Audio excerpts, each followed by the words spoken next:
Hi friends, வணக்கம். நாம இன்னைக்கு இந்த வீடியோல என்ன பார்க்க போறோம் அப்படின்னா குலோப் ஜாமுன் தான் பார்க்க போறோம். நான் இன்னைக்கு இந்த குலோப் ஜாமுனை இன்ஸ்டன்ட் குலோப் ஜாமுன் மிக்ஸ் வச்சு பண்ண போறேன். இந்த மெத்தட்ல நம்ம ரொம்ப ஈஸியா வெறும் 5 நிமிஷத்துல குலோப் ஜாமுன் பண்ணிடலாம். டேஸ்டும் ரொம்ப நல்லா இருக்கும். வாங்க இது எப்படி செய்யுதுன்னு வீடியோல பார்க்கலாம். அதுக்கு முதல்ல நம்ம சுகர் சிரப் ரெடி பண்ணிக்கலாம். அதுக்கு நான் ஒரு 2 கப் அளவுக்கு தண்ணியை பேன்ல சூடு பண்ணியிருக்கேன். அது ஒரு 500 ml அளவுக்கு வரும். அதுல 500 கிராம் அளவுக்கு சுகர் நம்ம ஆட் பண்ணிக்கலாம். கூடவே 1/2 ஸ்பூன் அளவுக்கு ஏலக்காய் தூள் அதையும் போட்டுக்கங்க. இப்ப இதுக்கு பாக்கு பதிலா எதுவும் தேவையில்லை. ஒரு 5 to 10 நிமிஷம் வரை நல்லா கொதிக்க வச்சாலே போதும்.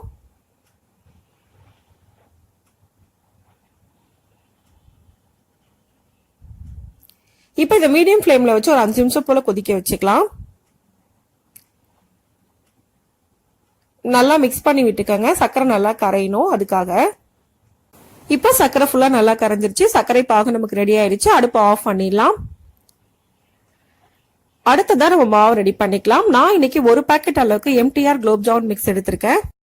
மாவை இது மாதிரி ஒரு அகலமான பாத்திரத்துல போட்டுக்கங்க. முதல்ல நல்லா மிக்ஸ் பண்ணிக்கங்க. கட்டி எதுவும் இல்லாம மிக்ஸ் பண்ணதுக்கு அப்புறமா கொஞ்சமா தண்ணி ஊத்தி நம்ம மாவை மிக்ஸ் பண்ணிக்கலாம். இந்த மாவுக்கு தண்ணி ரொம்ப கம்மியா தான் தேவைப்படும். அதனால தண்ணி அதிகமா ஊத்திடாதீங்க. 50 to 100 மில்லி அளவுக்கு தான் தண்ணி தேவைப்படும். அதுக்கு மேல தேவைப்படாது. இது மாதிரி கொஞ்சமா ஒரு ஸ்பூன் அளவுக்கு ஊத்தி மிக்ஸ் பண்ணுங்க.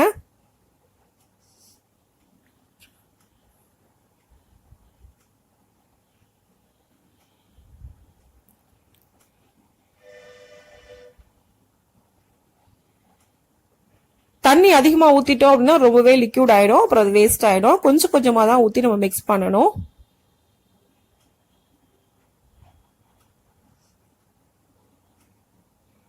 எனக்கு டோட்டலாவே இந்த டம்ளர்ல ஒரு 1/2 டம்ளர் அளவுக்கு தண்ணி தான் தேவைப்பட்டுச்சு.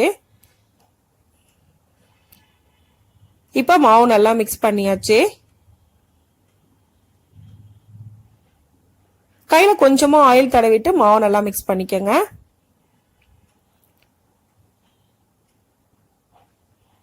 இது மாதிரி நல்லா மிக்ஸ் பண்ணும்போது உங்களுக்கு குலோப் ஜாமுன் நல்லா வெடிப்பு இல்லாம கிடைக்கும்.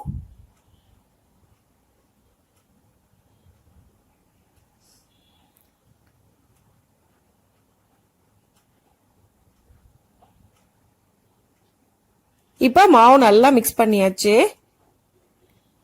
இந்த அளவுக்கு நல்லா மிக்ஸ் பண்ணதுக்கு அப்புறமா மேல லைட்டா எண்ணெய் மட்டும் தடவிட்டு இதை ஊற வச்சுக்கலாம். ஒரு 10 to 15 நிமிஷம் போல அப்படியே வச்சிருங்க. இப்ப 15 நிமிஷம் மாவு நல்லா ஊறிடுச்சு. 2 உள்ளங்கையில இது மாதிரி எண்ணெயை நல்லா அப்ளை பண்ணிக்கங்க. அப்ளை பண்ணிட்டு கொஞ்சமா மாவு எடுத்துக்கங்க. மாவு எடுத்து இந்த மாதிரி உள்ளங்கையில வச்சு நல்லா உருட்டிக்கங்க. உள்ளங்கையில வச்சு இந்த மாதிரி அழுத்தி உருட்டும் போது குலோப் ஜாமுன் வெடிப்பு இல்லாம நமக்கு கிடைக்கும்.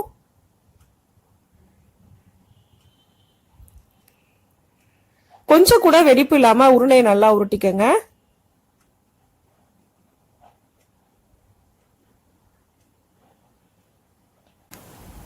ஒவ்வொரு உருண்டையை உருட்ட ஆரம்பிக்கிறதுக்கு முன்னாடி கையில ஃபுல்லா ஆயில் அப்ளை பண்ணிக்கங்க. அப்பதான் உங்களுக்கு குலோப் ஜாமுன் வெடிப்பு எதுவும் இல்லாம கிடைக்கும்.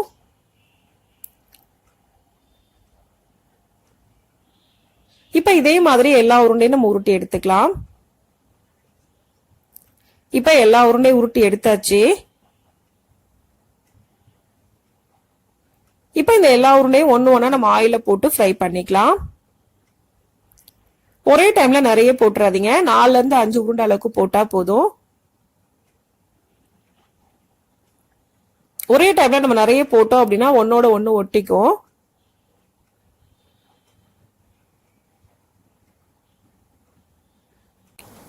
அடுப்ப சிம்ல வச்சு இதை பொறுமையா ஃப்ரை பண்ணி எடுக்கணும். நம்ம ஹைலியோ மீடியம் ஃபிளேம்லயோ வச்சோம் அப்படின்னா போட்ட உடனே கலர் சேஞ்ச் ஆயிரும். நடுவுல ஃபுல்லா குக் ஆகாம அப்படியே மாவாவே இருக்கும்.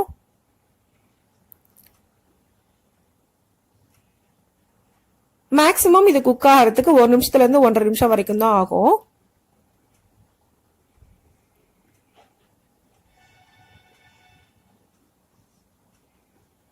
இந்த மாதிரி பொறுமையா ஃப்ரை பண்ணி எடுத்துக்கங்க.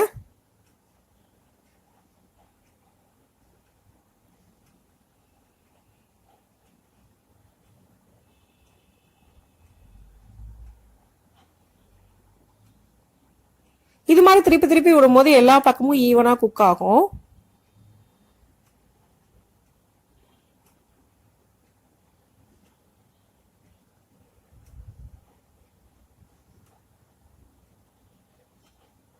இப்போ நல்லா குக் ஆயிருச்சு. இந்த அளவுக்கு நல்ல கோல்டன் ப்ரௌன் வந்ததுக்கு அப்புறமா இதை நம்ம எடுத்துடலாம். இதே மாதிரி எல்லாத்தையும் போட்டு ஃப்ரை பண்ணி எடுத்துக்கோங்க. இப்ப நான் எல்லா உருண்டைகளையும் ஃப்ரை பண்ணி ஒரு டிஷ்யூ பேப்பர்ல எடுத்து வச்சிருக்கேன். நம்ம இந்த மாதிரி பண்ணும்போது வெடிப்பு எதுவும் இல்லாம நமக்கு உருண்டை கிடைக்கும். இது எல்லாத்தையும் இப்ப சுகர் சிரப்ல நம்ம ஆட் பண்ணிடலாம். சர்க்கரை பாகு ரொம்ப சூடா இருக்க கூடாது, மிதமான சூட்ல இருக்கும்போது நீங்க ஆட் பண்ணிக்கோங்க.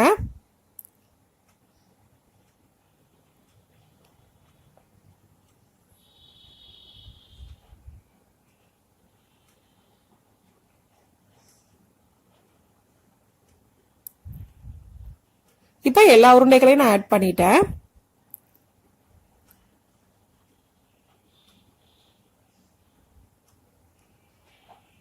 இப்ப இதை நல்லா மிக்ஸ் பண்ணி விட்டுறலாம். உடையாம பொறுமையா மூழ்கிற அளவுக்கு மிக்ஸ் பண்ணி விடுங்க.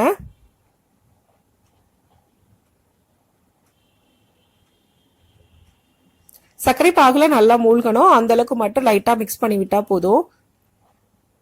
நல்லா மூழ்கிற அளவுக்கு நம்ம மிக்ஸ் பண்ணதுக்கு அப்புறமா இதை மூடி வச்சிடலாம். மூடி வச்சு 3ல இருந்து 4 மணி நேரம் போல நம்ம ஊற வச்சுக்கலாம். இப்போ 4 மணி நேரம் ஆயிடுச்சு. நான் குலோப் ஜாமுன் எடுத்து உங்களுக்கு கட் பண்ணி காமிக்கிறேன். நல்லா ஊறி இருக்கு, ரொம்ப ரொம்ப சாஃப்டா வந்திருக்கு. இதே மெத்தட் ஃபாலோ பண்ணி நீங்க இந்த குலோப் ஜாமுனை பண்ணும்போது ரொம்ப ரொம்ப சாஃப்டா பர்ஃபெக்டா உங்களுக்கு கிடைக்கும். டேஸ்டும் ரொம்ப ரொம்ப நல்லா இருக்கும். இப்ப நமக்கு ரொம்ப ரொம்ப ஈஸியான மெத்தட்ல இன்ஸ்டன்ட் குலோப் ஜாமுன் மிக்ஸ் ரொம்ப ஈஸியா ரெடி ஆயிருச்சு. இந்த ரெசிபியை இதே மெத்தட்ல நீங்களும் செஞ்சு பாருங்க. இந்த வீடியோ உங்களுக்கு பிடிச்சிருந்தா லைக் பண்ணுங்க, ஷேர் பண்ணுங்க, கமெண்ட் பண்ணுங்க. மறக்காம சேனலை சப்ஸ்கிரைப் பண்ணுங்க. தேங்க்ஸ் ஃபார் வாட்சிங்.